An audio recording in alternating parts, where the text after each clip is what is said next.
All right, a very good Tuesday morning to you guys. Hopefully, your day is off to a great start, making things happen on this Tuesday morning. Brooks Baptiste here, checking in from the First Alert Desk. Got a couple of stories that we need to get you caught up on at this 11 o'clock hour, and some other ones that we are watching right now. Starting with something that could impact your commute throughout the day that we want to fill you in about. So, let me see if I can get my video here just to show you guys what exactly is happening. The city going to be celebrating the Cheshire Bridge reopening today. So this comes after a long time, really, because we know that this really impacted so many people, and many of you said it is about time that it's been open. Now, we know it's been open, but if you find yourself navigating around today, you may notice that it's because the city is going to be shutting the bridge down just to celebrate this milestone. Now, back in summer of 2021, that is when there was a fire that ended up having that bridge shut down. It partially reopened on Halloween of last year, but today the city going to be hosting a ribbon cutting, officially commemorating all lanes opening back up and the bridge replacement as a whole. So pretty cool there, right? A huge milestone indeed for drivers who take the Cheshire Bridge Road, and for those of you who may live nearby, but traffic going to be impacted today by this ribbon cutting ceremony. So probably want to avoid that area between 2 and 3:30 this afternoon. So luckily they should have things wrapped up before many of you get off of work. But if you're taking a late lunch or something like that, you may want to give yourself some extra time so that you don't miss a meeting, don't miss out on your good food, whatever it may be, so that you get back to where you need to be in time.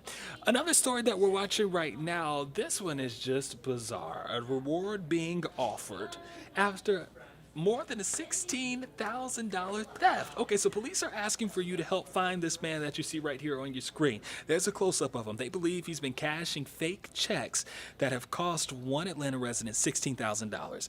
Now, Crime Stoppers, they are offering a $2,000 reward for information that could lead to an arrest, and police say they believe he went into a Truist bank back in December. He gave the teller a fake ID and withdrew more than $7,000 from someone's account. Well, then he's accused of going back the next day and trying to take out another $9,000. In total, police believe that he's tried to take about $26,000. So I know many of you have your thoughts about that story there. If you're watching via Facebook, please say hello, drop a comment in the chat box. I would love to give you a quick shout out and say hello to you as well as we make our way through these stories. This next one taking us out to Gwinnett County, a really disturbing story, and one that has a lot of people just shaking their heads, one that has some folks outraged this morning. A disturbing allegation of racism in a middle school classroom in Gwinnett County. So this school right here, going to pop up this picture so that you can see what's happening here. Now a human rights group planning to address the alleged racist act that they believe happened here at where are we right here? Yes, this is out in Gwinnett County. Now, they say that the principal is telling parents that a girl was called a racial slur and then hit with a belt. So they're calling for the students involved to face criminal charges. And according to a letter to parents from the principal of Radloff Middle School, this whole incident happened just a couple of days before spring break. And the principal said that a student directed racial slurs at a classmate and then hit her with a belt provided by a second student. So Gerald Rose from New Order National Human Rights Organization, he says that he's learned the students then pretended to auction off the student like a slave. Yeah, very disturbing there. And the principal did not go into specifics, but did say this, quote, "Immediately we took action in accordance with Gwinnett County Public Schools policies and procedures." But as you can imagine, a lot of outrage right now about this situation. Students are still bragging on what they did. So that must be addressed. I mean, are they suspended? What is actually going on? You know, I think criminal charges might need to be filed in this situation. And I don't think that's unfair to say with so many people feeling the same way. The principal says that the students are facing disciplinary consequences, but for privacy reasons, they would not go into details about the students themselves. So that's a story we'll be staying on top of throughout the day and in the days to come, really trying to see what exactly unfolds there again in Gwinnett County. And just to reiterate that they're going to be discussing those disturbing allegations. A human rights group now getting involved. Just a lot of outrage surrounding that right now. Okay, here's something that is making a lot of talk online. And if you're tuning in via Facebook, want to say hello to you, drop a quick comment. Let us know where you're watching from. We'd love to say hello to you. A potential design for a new city hall in Brookhaven. Now, if you live in Brookhaven, you know that there's used to be some decades ago a very different look than what it is right now. But a lot of new things out there. The city of Brookhaven saying this is what they want things to look like. What do you think about it? There it is. Some renderings right there. It's pretty, right? Yeah. Well, one of the new additions, a rooftop terrace with views of the city, Buckhead, and Stone Mountain. Now, this is just a rendering of what that new city hall could potentially look like. It will be built out on MARTA's long-term parking lot right along the Brookhaven MARTA stop. This is off of Peachtree Road. Right now, the city is at a 50% of the design phase, so still trying to figure out how all of that will work. And construction is estimated at around $60 million, with money coming from a separate tax on commercial properties. We're going to have a very large atrium that's going to act kind of like a city square. We're going to have some restaurant options, probably some coffee houses, a large multi-purpose space. Kind of think of like a hotel space. Now, you know, there's a little controversy around this because of the price tag being somewhat of a hefty one. Yeah, 62% of the building will be dedicated to public space, so it could be something for folks out there. But still, folks have their thoughts about could money go towards something else? We'll allow you to be the judge of that. But again, once we get more details about that potential design, we'll be sure to bring it to you both on air and on the Atlanta News First app. Okay, last story of the day, and I'm going to stay on camera for this story because it's easy to talk about National Pet Day. Yeah, National Pet Day happening today. So they say give your dog whatever he or she wants, give your cat whatever he or she wants. And I don't think that many will argue that you can hook them up with a couple of treats and then maybe hook them up with a long walk. And it is the perfect day for a long walk. We know we're watching the weather this morning. I want to take a live look outside over Centennial Olympic Park. Not bad to get out the house, whether you're in the neighborhood or even if you're out here at Centennial Olympic Park. It is definitely a day indeed. First Alert meteorologist Courtney Jacobazzi coming on in. Courtney, now I will say when I stepped out this morning, my dog, I usually walk her right before I'm coming in. She didn't want the long walk today. No. She said, let's get in and get That's let's right. get out and get back on the inside because it was so cold. That's right. Things changing though. That's right. Yeah, the afternoon's going to shape up beautifully. We'll start a warming trend both for the morning and for the afternoon as we go through the rest of the week. Brooks is setting me up with my box because, 5-1. Yeah, I wasn't going to tell your business, but okay. Thank you, kind sir. All right, everyone. Yeah, it'll be a beautiful day to get out and walk the dog, hang out at Centennial Olympic Park, maybe go eat your lunch outside in the next couple of hours. Really just going to be a stunning day after a very cold start. I can tell you my dog didn't really love the cold out there this morning either. So we're going to talk about that. We're going to talk about a first alert that we have recently put on the 7-day for you because of rain that could alter some of your plans for the second half of the week. And of course, we'll look ahead to the weekend because it's never too early to do that as well. So here we go. Here is a view over Truist Park where the Braves took home a nice win last night against the Cincinnati Reds. They'll be back there tonight. And if you have plans to go to the game, well, we have that forecast for you coming up here in just a minute. But it is going to be a really nice night at the ballpark. 60 degrees right now in the city of Atlanta. It is warmer than this time yesterday, so that warming trend definitely kicking off, and we will continue to warm up gradually as we go through the next couple of days. The rain will hinder that a bit on Thursday, but overall very spring-like afternoons on the way the next couple of days. So we're really comfortable late morning out there right now. 57 in Dallas, we're at 59 in Canton, 58 in Locust Grove, 62 in Gainesville. This is all just past 11 o'clock for those of you tuning in real time.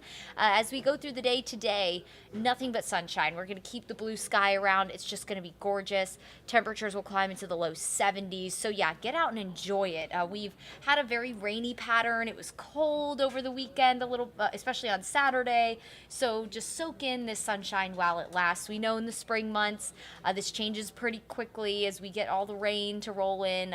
This is a rainier time of year here in the southeast. So soak in the sunshine when you can. Low 70s again today. And as we head into the evening hours, clear skies, and we'll be in the 50s again by 10 o'clock. But that is warmer than where where we were yesterday at 10 o'clock. Again, that warming trend kind of will continue both for the afternoons and the evenings. So if you are heading out to Truist tonight, the game at 7:20, that's when we have first pitch. 71 by 5 o'clock. Maybe you want to go out to the Battery and grab dinner beforehand. It'll be great. By 8 o'clock tonight, mid-60s. And then by 10 o'clock when the game is wrapping up, temperatures will be in the upper 50s, so you might want to pack a light jacket with you. Not a bad idea. Overall, it'll be a really comfortable evening, though, tonight. As we head through the overnight, lows will drop into the low to mid 40s, some upper 40s for some of the metro, including downtown Atlanta. So you'll probably need the jacket tomorrow morning again. You might not need the thicker jacket tomorrow, but you will need some layers as you step out the door for work. The kids heading back to the bus stop again after what was hopefully a wonderful spring break, they're going to need the jacket tomorrow morning. Now, we will be sunny and warmer tomorrow. We head into the mid-70s tomorrow afternoon, but Thursday is the first alert. That's why we have that highlighted in red, because of widespread rain, primarily for the afternoon hours. It does look like the morning should stay dry, so in terms of your morning commute, you should be fine on Thursday, but the evening commute will be a little bit on the wet side. And as we head into Friday, we will keep the chance for lingering thunderstorms and showers. So both days we could have the chance for thunderstorm activity, Thursday and Friday. Not anticipating anything severe. We could maybe have a stronger storm the further south of the city you go, but we're not worried about any kind of widespread severe weather with this next setup that we have. So let's talk about it. We have an area of high pressure that's giving us all this beautiful sunshine. The warmer air, again, will be in the mid-70s by tomorrow. And then as that kind of erodes and moves away, we have this Gulf low that's going to approach. And what that's going to do is pull in a lot of Gulf moisture, bring us the chance for showers as all that rain kind of wraps around this low, and then also the chance for some heavier downpours. That's pulling in, again, Gulf moisture. So we have a lot of moisture pulling into our atmosphere, and this is going to tap into that. So having some heavier downpours is definitely possible as we head into Thursday. So let's bring you a little closer to home with that rain chance. As we head into Thursday morning, again, you'll notice clouds will start to build, and then we'll stay dry for the first half of the day. It looks like rain will start from south, and all this, it's kind of going to remind you of a tropical system a little bit. These bands of rain are going to roll in through the area. Again, not worried about severe weather with this, but expect kind of on and off showers in these bands that wrap around that low to move in from south to north. So expect the chance for rain around lunchtime for parts of metro, and then all this rain shifts north. It's not going to be a washout of a day. It's not going to be a complete rainy day from start to finish. You will get dry periods of time, but definitely a day you want to pack the umbrella with you, have it on hand just in case, because we'll have on and off periods of showers and storms through the day Thursday. Again, that does linger into Friday. So Thursday's the first alert. Friday, we're keeping a 50% coverage of rain. We might end up first alerting that. We're just trying to right now fine tune the coverage and the timing of that. If we think that rain on Friday is going to impact your commute greatly, whether it's in the morning or the evening, we'll put a first alert on that for you. But just know an unsettled second half of the week after beautiful sunshine today and tomorrow. Saturday does look dry. We'll see partly cloudy skies Saturday, highs near 80. Sunday, we do bring back a rain chance. Now, right now, we have a 40% coverage of rain, but models are trending drier. This next rain chance on Sunday, thanks to a cold front, really more of a cool front, because it's not going to make us extremely cold. It's just going to kind of cool us down back near average. But scattered showers are possible along that front, maybe a rumble of thunder, and it does look like that front is weakening as it moves our way. So right now, the coverage is at 40%, but we could bring that down as models trend drier, because that is kind of the trend we are seeing in the past couple of model runs. So that could end up going down to a 30, even maybe a 20 by the end of the week. Right now, though, Saturday looks completely dry. Sunday, a few scattered showers. Not enough to cancel any plans, though. So if you're already thinking about the weekend, it's never too early. You already have plans on Saturday or Sunday. Saturday looks great, but Sunday, a couple of showers are possible. Not enough to ruin. Even if you have outdoor plans, I wouldn't go canceling them, because this isn't going to wash out any of your plans. Here's a look at your 7-day forecast. Today, just beautiful. Low 70s sunshine. We do have another cool morning on the way tomorrow, mid to upper 40s, so make sure to have that jacket with you, but we'll warm really nicely. Look at the jump. We're going to have about a 30-degree jump from start to finish when it comes to our temperatures tomorrow. Very spring-like day. And then as we head into Thursday, that is a first alert for the chance for showers and thunderstorms. That'll be on and off throughout the day, starting really around lunchtime. We'll keep the chance for scattered showers Friday. We'll be warm and dry Saturday. Sunday, we'll keep a chance for scattered showers along a cold front. That will put us in the 50s to send you out the door next Monday with highs in the low 70s. So overall, not a lot of complaints to be had, especially with the weekend trending drier on Sunday and the weekend at least starting dry. We have a lot of events going on this weekend. The Dogwood Festival is going on this weekend. We have the Wine Festival in Piedmont Park this weekend, which is potentially connected to the Dogwood because they're both in Piedmont Park. But either way, lots of events going on in downtown this weekend, and I'm sure all across the area you have farmers markets opening back up. So if you have any of those plans, you should be good to go. Thanks as always for tuning in. We appreciate you taking your time to hang out with us, hear your top stories, hear your forecast. Hope you enjoy the beautiful day today, and we'll catch you guys here next time.